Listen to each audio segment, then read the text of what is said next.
pada saat bersamaan, aroma bangkai, aroma bunga kamboja, dan aroma bunga melati itu tercium bersamaan. Sampai waktu itu Lia benar-benar merasa merinding. Dan dari kejauhan, dia mendengar ada suara perempuan.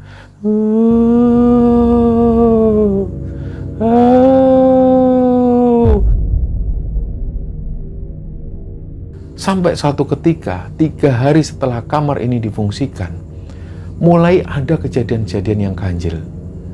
Malam itu tiba-tiba Lia dan suami ini mendengar ada suara berisik di kamar sebelah, kamar yang digunakan untuk pesugihan ini. Tiba-tiba seperti ada orang yang membentur-benturkan kepalanya di tembok. Dak, dak, dak, dak.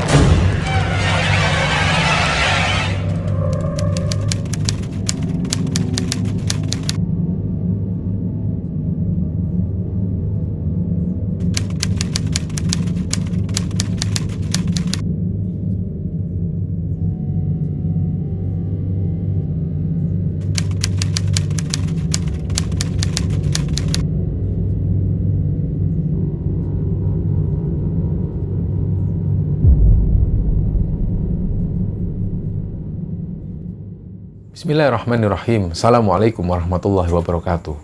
Sobat Kembara Sunyi dimanapun berada, pada kesempatan kali ini kami akan membagikan kisah yang dikirim oleh Sobat Kembara yang bernama Lia. Sebelum kita masuk ke ceritanya, untuk teman-teman yang nonton tayangan ini dan belum subscribe, jangan lupa untuk subscribe lebih dulu agar channel Kembara Sunyi ini lebih berkembang lagi dan kami lebih bersemangat lagi dalam membuat konten-konten terbaru di Kembara Sunyi. Dan untuk teman-teman yang telah mendukung kami sejauh ini, kami mengucapkan terima kasih banyak. Semoga amal kebaikan teman-teman dibalas kebaikan berlipat oleh Allah Subhanahu wa Ta'ala.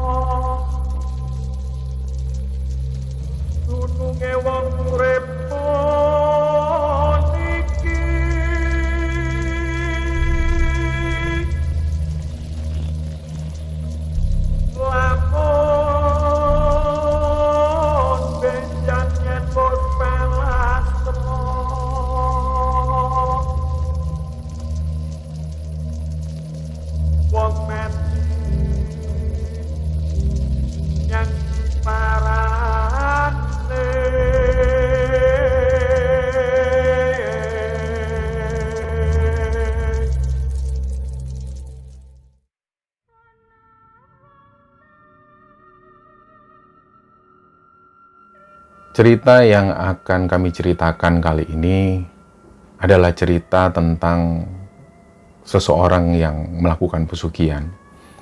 Jadi cerita ini dikirim oleh Sobat Kembara yang bernama Mbak Lia. Jadi Mbak Lia ini minta namanya disamarkan. Jadi kita menyamarkan namanya menjadi Mbak Lia karena cerita ini berhubungan dengan orang-orang terdekatnya, termasuk juga tentang mantan suaminya Mbak Lia. Nah, kisah ini berawal di sekitaran tahun 2017. Jadi Mbak Lia ini tinggal di sebuah desa di Sidoarjo. Mbak Lia di tahun 2017 itu sudah mempunyai 2 orang anak. Nah, anak yang pertama Mbak Lia ini sudah duduk di bangku SMP, sedangkan anak keduanya masih berumuran sekitar 5 tahunan. Nah, waktu itu suami Mbak Lia ini kerja di sebuah perusahaan kayu.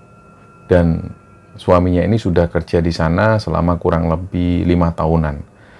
Sedangkan Mbak Lia sendiri kerjanya di rumah. Jadi beliau itu berjualan kue-kue kering. Dia membeli kue kering itu dari seorang pengusaha kue kering yang ada di Surabaya. Dan selama Mbak Lia jualan kue kering ini, dia dapat penghasilan sendiri. Nah, jujur waktu itu memang suaminya ini yang bernama Mas Hari itu memang jarang menafkahi, entah kenapa, dengan berbagai macam alasan. Katanya Mas Hari ini setiap kali gajian, beberapa uangnya itu digunakan untuk keperluan orang tuanya yang ada di desa. Mbak Lia sendiri nggak tahu menau. Jadi selama untuk urusan sekolah anak, makan sehari-hari, itu selalu dari uang yang dihasilkan dari Mbak Lia jualan ini. Nah, sampai pada satu waktu, karena Mbak Lia ini sudah lama sekali berjualan kue kering, dan setiap beberapa minggu sekali Mbak Lia selalu menuju ke Surabaya, menuju ke pengusaha kue kering ini. Dia akhirnya kenal dengan karyawan-karyawan yang ada di sana, termasuk juga dengan bosnya. Nah, di tahun 2017 itu, di pertengahan tahun, tiba-tiba suaminya itu pulang di siang hari. Nggak tahu waktu itu tiba-tiba Mas Hari ini pulang, terus langsung minta uang 6 juta. Dek, aku ini butuh uang 6 juta. Karena aku ini urusan sama orang.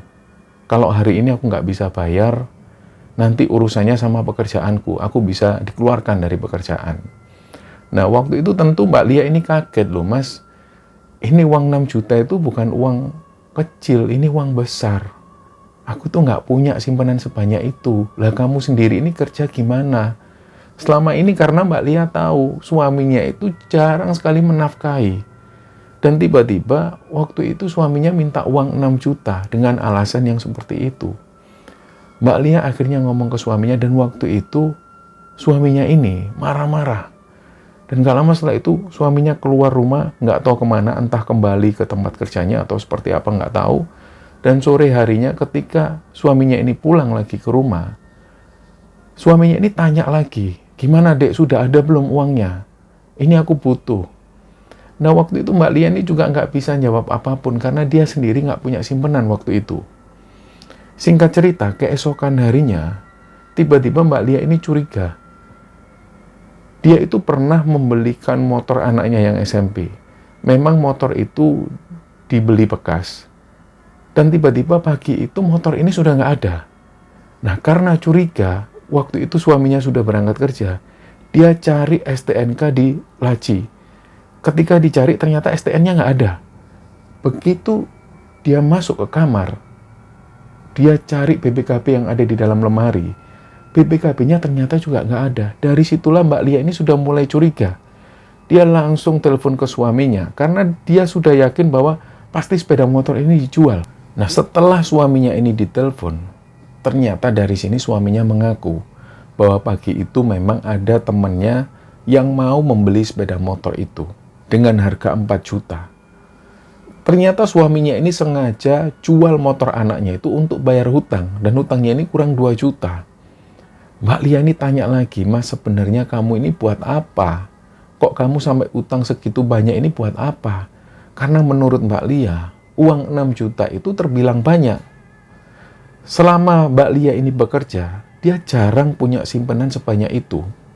Kadang-kadang dalam 1 bulan, Mbak Lia hanya punya simpanan 1 atau 2 juta, itu pun habis untuk keperluan sehari-hari.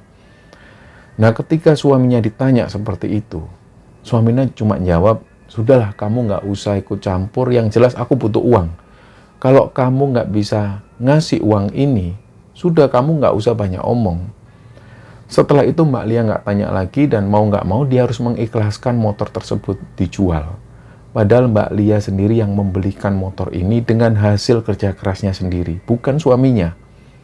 Nah, berjalannya waktu 2 hari kemudian, tiba-tiba suaminya ini datang lagi. Di siang hari, di jam kerja, si Mas Hari ini, suaminya Mbak Lia ini langsung ngomong lagi ke Lia, Dek, kayaknya aku ini butuh uang. Gimana kalau sertifikat rumah itu digadaikan aja? Loh ya jangan gitu Mas. Janganlah Mas, lebih baik kamu jual apa yang ada di sini. Jangan rumah digadaikan, sertifikat rumah jangan digadaikan. Ini peninggalan orang tuaku. Kamu nggak berhak untuk itu. Jadi Mbak Lia juga agak kecewa waktu itu sama suaminya. Terus dia tanya lagi, sebenarnya kamu ini buat apa sih Mas? Kok sampai kamu ini sampai punya pikiran mau menggadaikan sertifikat rumah? Buat apa? Kamu butuh uang berapa? Barulah di sini suaminya diam. Dia keluar lagi dari rumah, mungkin kembali ke tempat kerjanya. Malam harinya ketika suaminya ini pulang, Mbak Lia tanya lagi, Mas, kamu ini sebenarnya ada masalah apa? Kamu itu utang segitu banyak, sampai mau menggadaikan sertifikat rumah itu, uangnya buat apa? Tapi waktu itu suaminya nggak mau jujur. Nah, keesokan harinya Mbak Lia ini sudah mulai curiga. Dia berpikiran jangan-jangan suamiku ini punya wanita lain. Dan uang-uang ini dialihkan ke sana. Karena selama suaminya itu kerja, memang Mbak Lia jarang dinafkahi. Apalagi waktu itu Mbak Lia semakin tahu bahwa utang suaminya ini banyak. Dan dia sampai waktu itu memang nggak tahu nominalnya berapa. Tapi kalau dikira-kira oleh Mbak Lia waktu itu, kalau sampai suaminya ini sudah berniat mau menggadaikan sertifikat rumah, berarti artinya utang ini sudah puluhan juta lebih. Nah, hari itu Mbak Lia berangkat menuju ke tempat kerja suaminya. Dia ikuti dari kejauhan. Begitu jam istirahat dilihat. Terlihat waktu itu suaminya keluar dari pabrik, dia bersama teman-temannya makan di sebuah warung. Memang nggak ada yang mencurigakan, nggak ada tanda-tanda bahwa ada perempuan lain di situ. Jadi Mbak Lia sudah nggak mulai curiga, dan di satu kesempatan ketika semua karyawan ini masuk, ada satu karyawan yang memang Mbak Lia sudah kenal lama, dihampirilah satu karyawan ini yang kenal juga dengan suami Mbak Lia, ditanya, "Mas, loh Mbak, kenapa kok di sini? Mas Hari barusan masuk." "Oh enggak, aku nggak nyari Mas Hari." "Loh ada apa ya Mbak?" Ya Mbak Lia waktu itu cerita semua. Jadi diceritakan dari mulai suaminya itu butuh uang 6 juta, sampai pada waktu itu suaminya harus menjual sepeda motor yang dibeli oleh Mbak Lia sendiri, sampai kemudian suaminya ini mau menggadaikan sertifikat rumah. Diceritakan semua. Akhirnya satu orang karyawan pabrik ini, dia cerita, "Mbak, sebenarnya Mas Hari itu banyak utangnya Mbak." "Loh lah ya Mas, buat apa Mas? Kok sampai sebanyak ini itu buat apa? Apa Mas Hari ini punya perempuan lain atau gimana?" "Enggak Mbak, suami ini sampean itu judi online." Judi online tapi sampai utangnya itu banyak ya gara-gara dia itu tergiur. Dari sinilah Mbak Lia tahu bahwa ternyata suaminya ini butuh banyak uang dan dia punya utang banyak karena judi online tersebut. Dan si temannya ini cerita lagi, dari awal ketika memulai judi online tersebut, awal-awalnya uang yang dihabiskan oleh Mas Hari ini nggak banyak, hanya sekitar 200.000 sampai 500.000. Dan sampai satu titik, Mas Hari ini pernah menang di angka 12 juta. Dan waktu itu ketika menang 12 juta, 2 juta diambil untuk dibuat karaoke bersama teman-temannya. Ternyata keesokan harinya ketika dia main judi online lagi, dia mengalami kekalahan sampai saldonya itu 0. Nah, dari sinilah petaka ini berasal. Ketika saldo Mas Hari ini 0 dan dia nggak punya uang lagi, dia mulai pinjam ke pinjaman online. Mulai dari uang 1.500.000. Ketika uang 1.500.000 ini habis, dia pinjam lagi ke pinjaman online yang lain. Sampai hutang ini menumpuk dan kemudian dia sampai hutang ke teman-temannya yang lain untuk gali lubang tutup lubang. Dan nggak terasa, hutang Mas Hari waktu itu menginjak angka 35 juta. Hal ini diketahui Mbak Lia dari temannya sendiri. Akhirnya dari situ Mbak Lia pulang lagi ke rumah. Dan selama Mbak Lia ngurusi tentang Mas Hari ini, ketika Mas Hari ada masalah itu, Mbak Lia sudah nggak jualan kue kering. Jadi total ada 4 hari Mbak Lia nggak jualan kue kering. Sampai kemudian satu karyawan yang di Surabaya, di tempat Mbak Lia biasanya kulaan kue kering tersebut, ini nelpon, "Mbak, ini ada barang baru datang, kok sampean nggak kesini? Kan sudah dikabari, kenapa kok kemarin nggak kesini?" "Oh iya Mbak, aku lagi ada urusan soalnya." "Ya sudah, kapan kesini?" "Besok paling aku kesana." Keesokan harinya, Mbak Lia sengaja nggak ngurusi suaminya lagi. Dia sudah nggak mau tahu, ya sudahlah terserah. Kalau memang Mas Hari ini mau mengadakan sertifikat rumah atau mau jual isi rumah ini terserah, dia nggak mau tahu. Keesokan harinya Mbak Lia pergi ke Surabaya. Dia menuju ke produsen kue kering tersebut. Begitu Mbak Lia ini datang, satu karyawan yang biasa dikenal Mbak Lia namanya Dewi, dia tanya, "Loh Mbak, sampean itu sudah 4 hari nggak kesini, kemana aja?" Nah, karena Mbak Lia ini sudah dekat dengan si Dewi ini, ceritalah Mbak Lia, "Iya Wi, bojoku itu loh, suamiku itu loh, Mas Hari itu loh, utangnya banyak, ternyata dia itu ikut judi online." Nah, Dewi ini juga jawabannya nggak terlalu kaget. Karena Dewi ini juga cerita bahwa di tempatnya kerja, banyak sekali laki-laki yang di sana, yang kerja di situ itu memang semuanya hampir rata-rata juga judi online. Jadi Dewi ini menjelaskan ke Mbak Lia, "Wes biasa Mbak, Wong lanang ya ngono kuwi. Laki-laki ya seperti itu. Memang mainannya ya judi online. Lah tapi nggak gitu, Wi. Masalahnya ini utangnya suamiku ini sampai puluhan juta. Hampir 35 juta. Disinilah waktu itu Dewi ini kaget. Loh Mbak, kok sebanyak itu Mbak?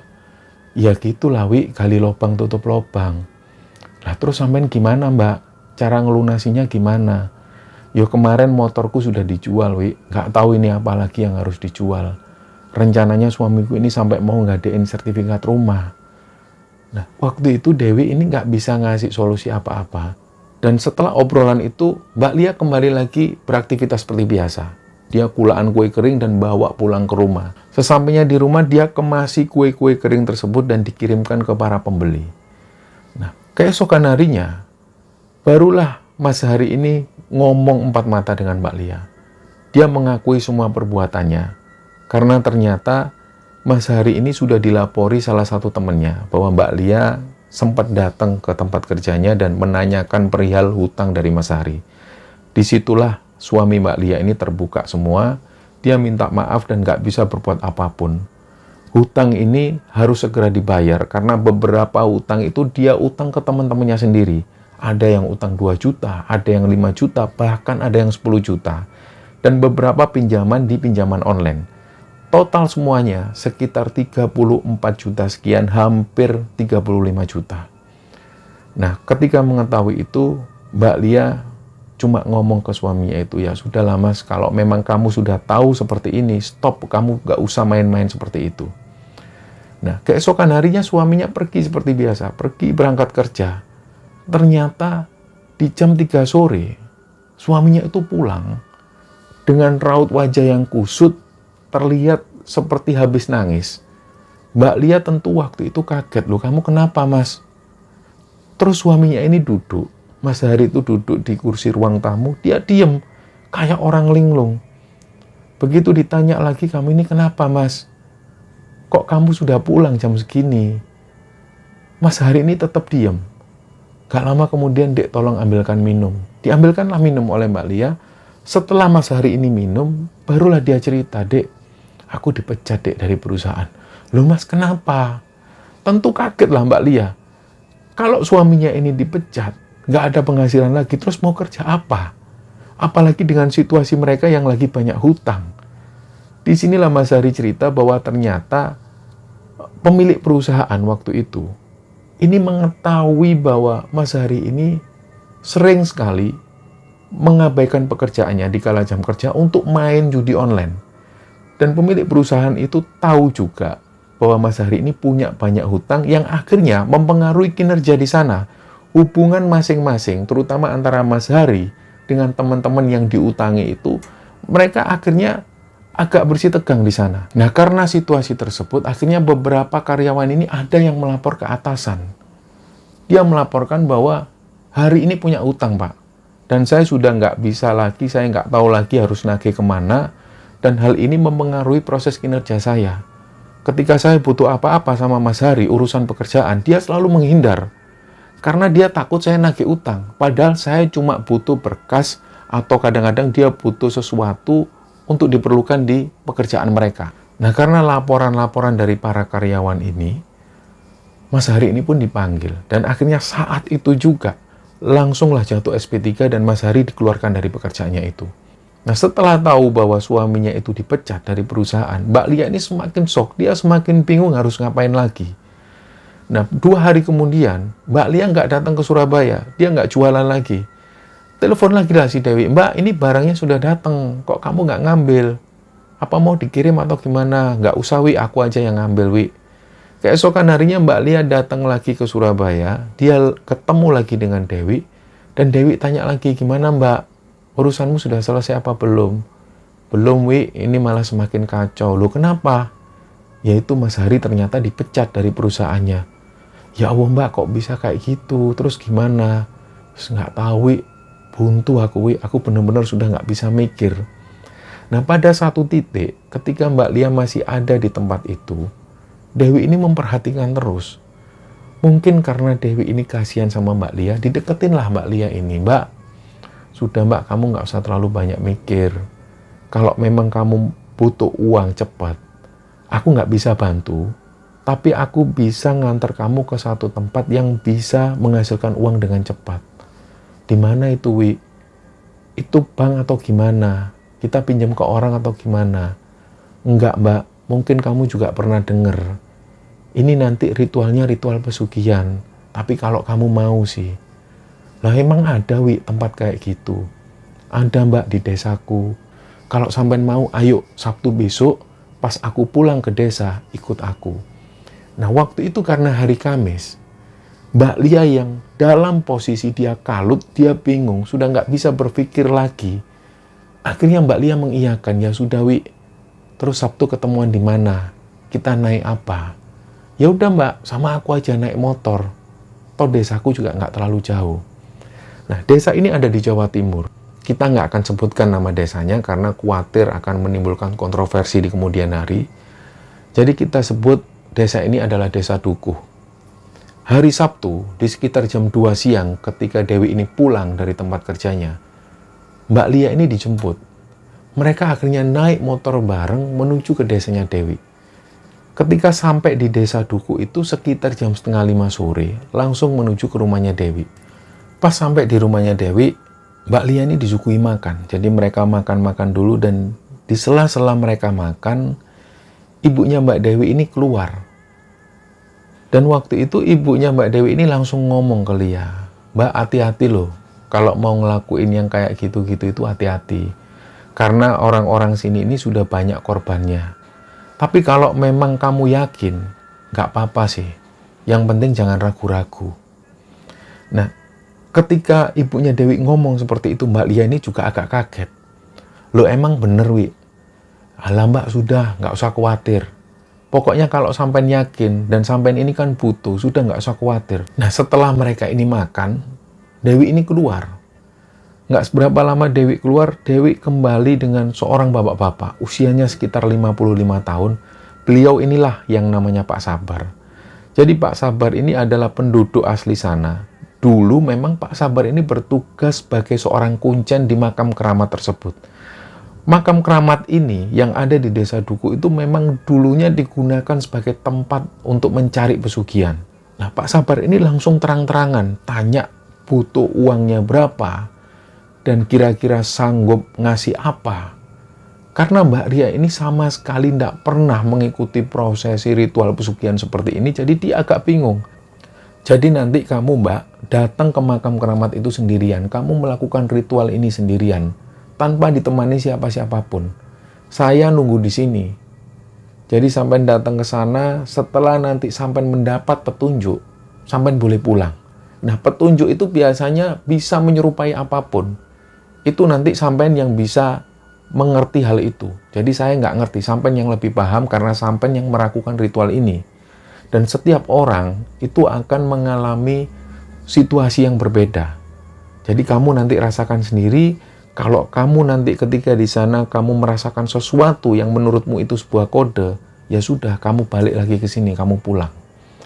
Nah, ketika mengetahui hal itu, Mbak Lia ini agak takut. Loh, Pak, nanti itu katanya malam hari ya, Pak?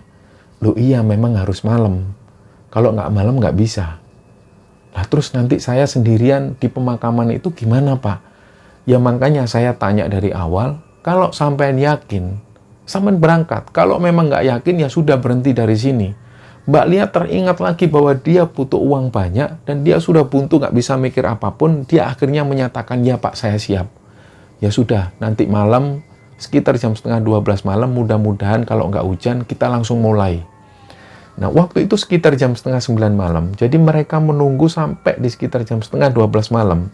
Ketika semua anggota keluarga dari Dewi ini sudah tidur, jadi di ruang tamu itu hanya tersisa Dewi, Pak Sabar, dan juga Mbak Lia. Nah, mulai persiapan. Jadi Pak Sabar ini membawakan bunga 7 rupa pada si Lia. Dan nggak lupa ada kemenyan yang dibawakan ke Lia. Dan Pak Sabar ini bilang ke Lia, nanti kemenyan ini kamu bakar sampai asapnya keluar. Setelah itu kamu cuma memejamkan mata dan kamu batin, kamu ucapkan apa keinginanmu selama ini. Sudah, itu aja. Setelah itu nanti kamu akan mengalami situasi yang kamu sendiri ini yang akan tahu. Itu biasanya sebuah kode, entah suara, entah penampakan, yang penting kamu jangan lari.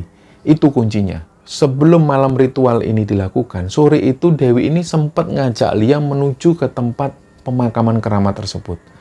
Nah, begitu diajak ke sana, Lia tahu jalannya menuju ke tempat makam keramat ini. Akhirnya malam itu, di sekitar jam setengah 12 malam, berangkatlah Lia kembali ke makam keramat tersebut untuk melakukan ritual. Kembang 7 rupa dibawa, kemenyan sudah dibawa, dia jalan sendirian. Ternyata suasana malam hari ini sangat berbeda dengan sore hari. Ternyata malam itu nggak ada cahaya lampu di sekitaran makam keramat tersebut. Jadi sebelum memasuki makam keramat ini, ada beberapa kebun-kebun jagung, dan juga di sebelah kanan itu ada kebun-kebun tebu. Nah, makam keramat ini nggak ada cahaya sama sekali, nggak ada penerangan sama sekali. Begitu Lia ini masuk, dia sudah mulai ketakutan. Hampir waktu itu dia menyerah, karena takut dengan situasi yang dia rasakan. Dia ngerasa ketakutan, karena melihat banyak sekali batu-batu nisan, sangat berbeda dengan suasana sore hari pada waktu Lia dan Dewi menuju ke tempat keramat itu. Tapi karena sekali lagi, Lia sudah yakin, dia sudah mantap untuk melakukan ritual pesugihan ini. Dia pun tetap jalan. Dia mulai masuk makam dan menuju ke makam keramat. Nah, makam keramat ini ada persis di bawah pohon beringin. Batu nisannya itu dibungkus kain putih dua-duanya. Di bagian kanan, di bagian kiri. Dan Lia duduk di sana, mulailah kemenyan ini dibakar. Dan Lia mulai memejamkan mata. Begitu Lia memejamkan mata, mulailah Lia ini merasakan merinding yang luar biasa. Nggak tahu apa yang dirasakan Lia waktu itu. Tiba-tiba dia merinding. Dan dia merasa kalau banyak sekali mata yang memperhatikan. Padahal waktu itu gelap sekali. Nah, tiba-tiba ketika Lia ini memejamkan mata, awalnya Lia itu mencium aroma kemenyan yang begitu menyengat. Tiba-tiba dia mencium aroma bunga kamboja. Nah, seketika itu juga aroma bunga kamboja ini berubah menjadi aroma bangkai. Dan gak lama kemudian aroma bangkai ini berubah menjadi aroma melati. Dan pada saat bersamaan, aroma bangkai, aroma bunga kamboja, dan aroma bunga melati itu tercium bersamaan. Sampai waktu itu Lia benar-benar merasa merinding. Dan dari kejauhan, dia mendengar ada suara perempuan.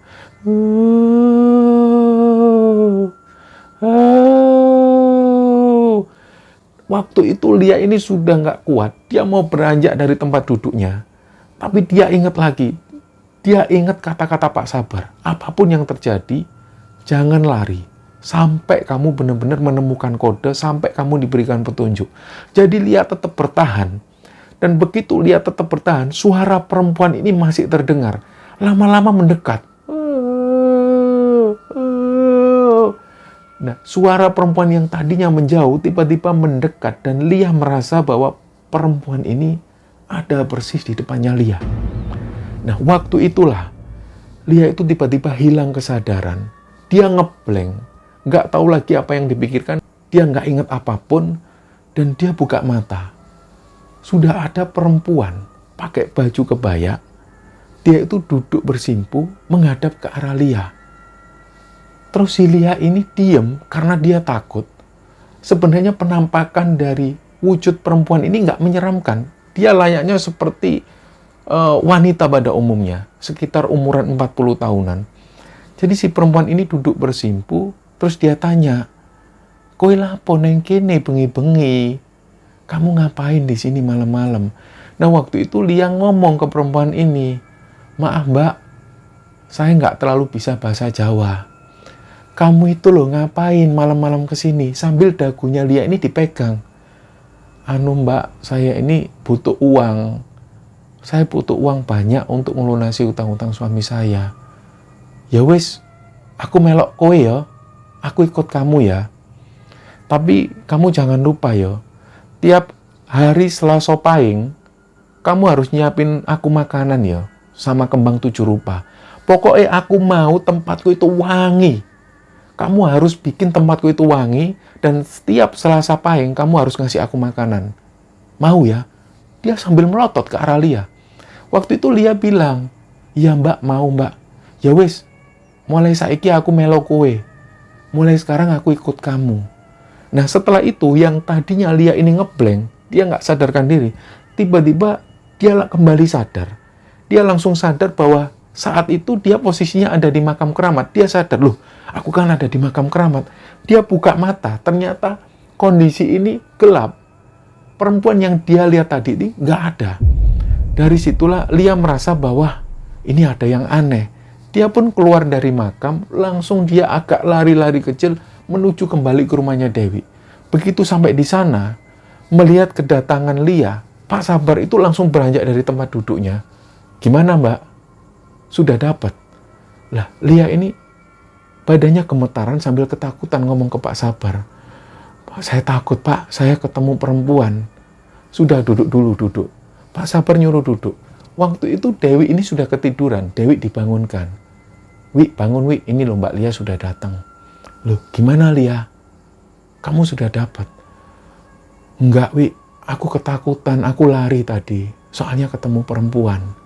Lah, Pak Sabar tanya, ketemu perempuannya gimana? Itu, Pak, dia pakai baju kebaya, terus dia tanya, diceritakanlah sama si Lia. Nah, Pak Sabar itu langsung duduk lagi dan bilang, yo Mbak, berarti sampean sudah berhasil. Mulai besok, sampean harus menyediakan ruangan khusus. Harus ada satu kamar yang kamar ini nggak boleh ada cahaya sama sekali. Dan ruangan ini harus selalu wangi. Sampai selalu kasih bunga 7 rupa dan kasih wewangian. Sampai beli minyak wangi dulu. Minyak melati atau apa. Kamu kasih kamar itu. Tiap hari Selasa Pahing, kamu harus selalu bawa ingkung. Kamu taruh di sana. Sekaligus kamu bawa kopi pahit. Itu aja kamu lakuin. Berarti ini sudah berhasil, Pak. Sudah berhasil. Sudah, sampai boleh pulang. Nah, dari situ Lia itu juga agak bingung. Ternyata yang ditemui Lia ini menurut Pak Sabar adalah sosok yang akan ikut Lia. Nah, jadi malam itu Lia ini nggak tidur. Sampai pagi hari, Lia pun pamit ke ibunya Dewi. Dia kembali pulang ke rumahnya. Begitu sampai di rumah, Lia langsung melakukan apa yang dikatakan oleh Pak Sabar. Dia cari satu kamar. Nah, kebetulan ada satu kamar yang ditempati oleh anak-anaknya Lia. Jadi waktu itu barang-barang anaknya ini dikeluarkan semua, dibereskan semua. Jendela-jendela itu ditutup dengan triplek supaya ruangan ini gelap. Mulailah disediakan kopi hitam, kembang 7 rupa, dan bagaimana caranya supaya ruangan itu selalu wangi. Setelah itu Lia pun keluar. Nah, sore harinya ketika suaminya ini datang, Lia cerita ke suaminya bahwa dia sudah melakukan ritual pesugihan. Jadi suami Lia waktu itu juga penasaran. Kalau memang ritual pesugihan ini benar, ya sudah, kita jalani aja. Karena gimana pun juga, suaminya waktu itu juga butuh uang. Lah, mulailah kamar ini difungsikan untuk pesugihan. Awalnya nggak ada yang aneh. Sampai suatu ketika, 3 hari setelah kamar ini difungsikan, mulai ada kejadian-kejadian yang ganjil. Malam itu tiba-tiba, Lia dan suami ini mendengar ada suara berisik di kamar sebelah, kamar yang digunakan untuk pesugihan ini. Tiba-tiba seperti ada orang yang membentur-benturkan kepalanya di tembok. Dak, dak, dak, dak. Nah, karena mereka tahu bahwa kamar ini nggak ada siapa-siapa, anak-anaknya Lia waktu itu tidur satu kamar dengan Lia dan suaminya. Jadi ketika mereka mendengar ada suara berisik di kamar itu, mereka akhirnya juga jadi takut. Nah, keesokan harinya, anak Lia yang usia 5 tahun itu lagi main-main di depan TV. Tiba-tiba dia ngelihat, "Ma, itu apa, Ma?" "Ada apa, Dek?" "Itu loh, Ma. Ada sesuatu di bawahnya meja." Lah, Lia ngelihat, ternyata dia ngelihat ada uang ratusan ribu. Dan uang ini terkumpul di suatu tempat, tapi uang ini kondisinya kucel. Kayak habis diucek-ucek. Jadi Lia melihat waktu itu kok ada uang. Begitu dihitung, uang ini nominalnya sekitar 3 juta lebih. Dia langsung tanya ke suaminya, "Mas, ini uang siapa?" "Loh, nggak tahu." "Loh, kamu nemu di mana?" "Itu di bawah TV." "Siapa yang nemu?" "Itu si Andi." "Loh, kok bisa?" Dia bingung. Akhirnya sampai sore hari, Lia ini bingung. Dia cobalah telepon Dewi, dia ceritakan. Ternyata Dewi ini cerita ke Lia, "Yo itu Mbak, yo itu uangnya." "Oh gitu ya, Wi?" "Iya, memang gitu, Mbak." Jadi keesokan harinya, anak Lia yang kecil ini nemu uang lagi. Dan waktu itu, posisi uang ini memang agak aneh. Jadi waktu itu anaknya Lia yang kecil ini main-main, dia ngambil bola di kolong tempat tidur. Tiba-tiba dia teriak lagi, "Mah, bolaku masuk, Mah. Itu kok ada apa ya, Mah? Kayak yang kemarin." Begitu Lia ini ngelihat ke kolong tempat tidur, ternyata banyak sekali uang yang berhamburan. Dan ketika dikumpulkan oleh Lia, uang ratusan ribu ini totalnya ada sekitar 7 juta lebih. Dan itu terjadi hampir setiap hari. Uang ini selalu ada di rumahnya Lia. Tapi uang ini selalu dalam keadaan kucel, selalu dalam keadaan yang kotor. Bukan seperti uang yang baru keluar dari bank. Nah, ketika uang ini dibelanjakan, ternyata nggak ada masalah. Uang ini uang asli. Jadi total sekitar 2 mingguan setelah Lia menjalani ritual pesugihan ini, Lia itu sudah mendapatkan uang sekitar 13 jutaan. Dari situ Lia ini semakin penasaran. Singkat cerita, sekitar 3 bulan Lia menjalani ritual pesugihan ini, Lia ini sudah bisa membayar hutang. Dan bahkan sampai uangnya ini lebih-lebih. Dari situ, Lia ini sudah bisa membeli sepeda motor baru. Nah, Lia ini akhirnya terpikir. Selama 3 bulan itu, Lia jadi ingat. Suaminya ini sama sekali nggak pernah menyentuh dirinya. Jadi mohon maaf, selama 3 bulan itu, Lia dan suami ini nggak pernah berhubungan suami istri. Dari situ Lia ini jadi ingat. Kok suamiku ini nggak pernah ngajak aku berhubungan? Kenapa? Ditanyalah waktu itu, "Mas, kamu kenapa kok nggak pernah berhubungan sama aku?" Lah suaminya ini juga bingung. "Aku ini juga bingung. Setiap kali ngelihat kamu itu, aku nggak ada hasrat untuk melakukan hubungan. Loh memangnya kenapa? Aku kurang menarik atau apa?"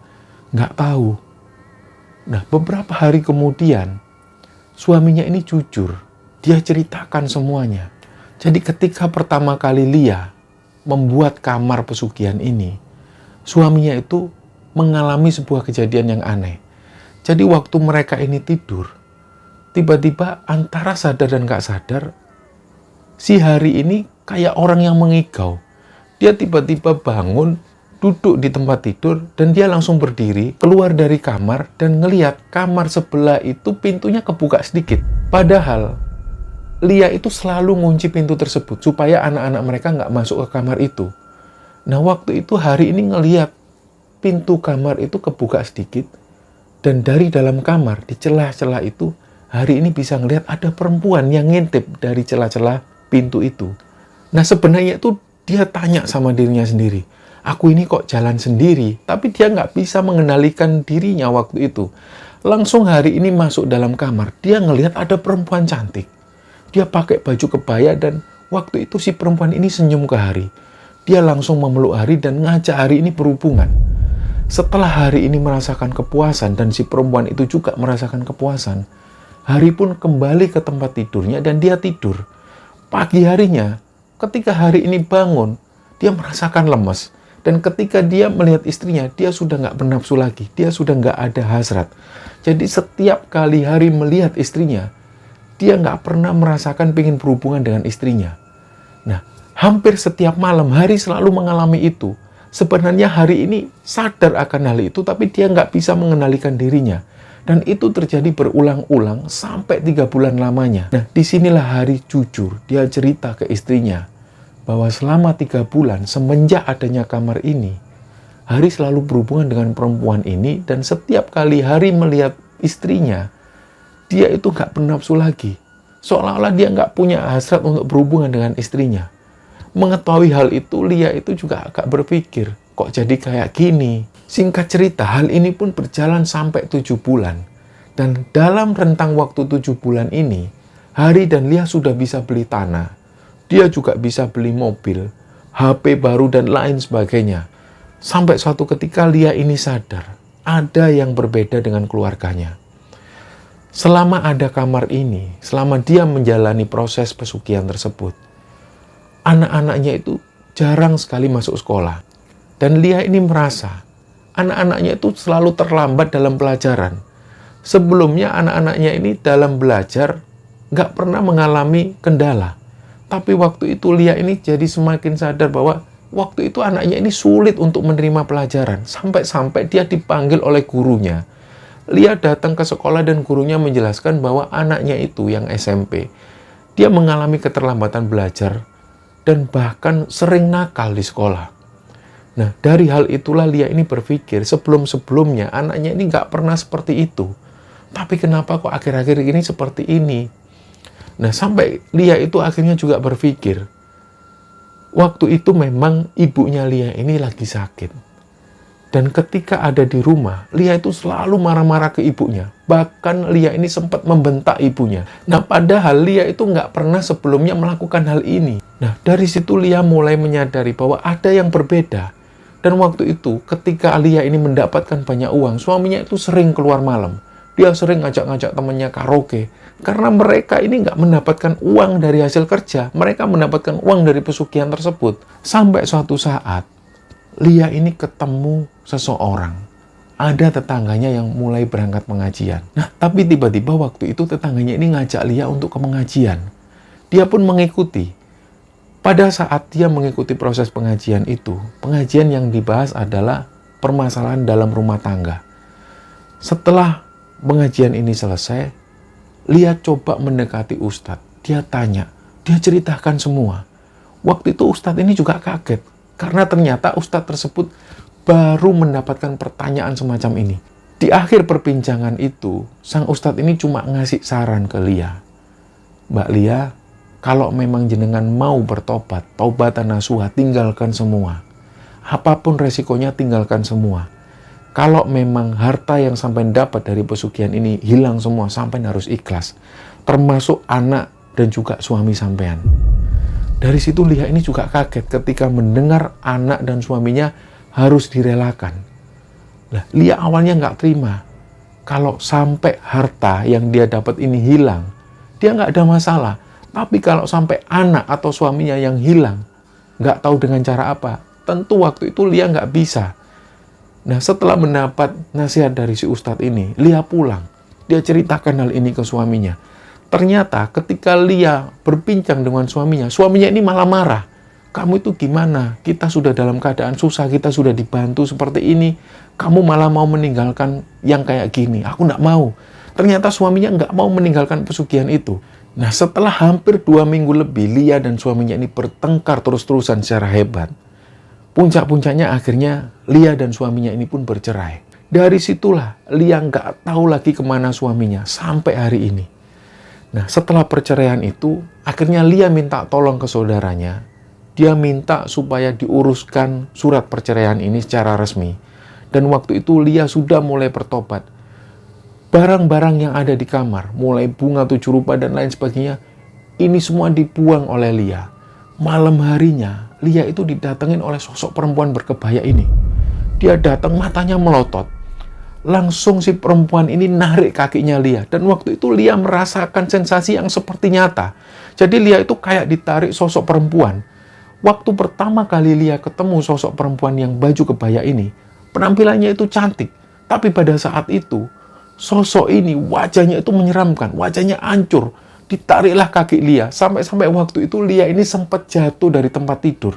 Jadi benar-benar nyata sensasinya. Akhirnya setelah kejadian itu, Lia semakin yakin dia pengen lepas dari pesugihan tersebut. Dia temui lagi Ustadz yang pernah ditemui Lia waktu itu. Dia ceritakan lagi. Dan waktu itu si Ustadz ini cuma bilang, ya sudah, kamu mulai aja sholat. Kamu taubatan nasuha, jangan mengulangi perbuatan itu lagi. Nah, pada saat bersamaan ketika Lia ini sudah memulai pertobatannya, keesokan paginya ketika Lia ini bangun, bersiap-siap mau ngantar anaknya sekolah, tiba-tiba dia kaget. Ternyata mobil yang diparkir di depan rumah ini sudah nggak ada. Mobilnya ini benar-benar hilang. Dan ketika Lia ini mau ngurus mobil ini ke kantor polisi, dia mau melaporkan berita kehilangan ke kantor polisi, dia ingat bahwa suaminya dulu membeli mobil ini secara nggak jelas. Mobil ini memang sudah bermasalah dari awal, tapi karena waktu itu mereka sudah berniat ingin beli mobil, akhirnya suaminya pun membayar. Jadi ketika mobil ini hilang, Lia nggak mau melaporkan hal ini ke kepolisian karena dia takut dia nanti dituduh sebagai seorang penipu. Karena dia tahu betul bahwa mobil ini dibeli dengan cara yang tidak baik. Mobil ini memang sudah bermasalah dari awal. Nah, ketika tahu bahwa mobilnya ini hilang, Lia pun mengikhlaskan. Nah, beberapa waktu kemudian, Lia ini sudah berniat untuk menjual tanah yang pernah dibeli itu. Dan niatnya tanah ini akan dijual dan uang hasil jualannya itu akan disumbangkan ke panti asuhan. Ternyata pada saat melalui proses jual beli, pembeli ini kaget ketika tahu bahwa surat yang dimiliki oleh Lia ini ternyata suratnya palsu. Dan tragedi terakhir yang dialami oleh Lia, pada waktu itu anaknya Lia ini berangkat ke sekolah naik motor. Waktu itu ternyata anaknya ini pulang sambil berlarian, sambil menangis. Ketika ditanya, "Kamu kenapa, Nak? Kok nangis? Motornya mana?" Si anaknya ini bilang, "Motornya kebakar, Mah." Nah, ternyata motor ini terbakar mengalami konslet. Dan pada saat Lia datang di lokasi kejadian, motor ini sudah terbakar habis. Disitulah Lia ini menyadari bahwa ini adalah bagian dari proses pertobatannya. Ini adalah cara Allah untuk membersihkan hartanya Lia. Dia sudah nggak peduli apapun itu. Sampai pada akhirnya dia sudah nggak punya apa-apa. Yang Lia bisa lakukan hanya berjualan kue kering. Dia mulai lagi berjualan kue kering. Dan yang dulu pelanggan-pelanggan yang sudah mulai hilang, mulai berdatangan lagi, mulai membeli lagi ke tempatnya Lia. Dan sampai hari ini, Lia masih mengembangkan bisnisnya itu. Dan sampai hari ini juga, Lia sama sekali belum pernah ketemu dengan mantan suaminya itu. Jadi semenjak suaminya meninggalkan rumah, sampai hari ini, suaminya itu sudah nggak terlihat lagi. Nah, dari cerita inilah teman-teman kita bisa belajar bahwa hal-hal yang berhubungan dengan dunia pesugihan dan lain sebagainya akan berakibat fatal dan akan berakibat buruk bagi diri kita sendiri dan orang-orang di sekitar kita. Seperti yang terjadi pada Lia, bahwa Lia sudah membuktikan apapun yang berhubungan dengan pesugihan dan kemusyrikan selalu akan berakhir dengan tragedi. Semoga kisah ini bisa diambil hikmah dan bisa diambil kesimpulan oleh teman-teman sekalian. Mohon maaf kalau ada salah-salah kata. Wassalamualaikum warahmatullahi wabarakatuh.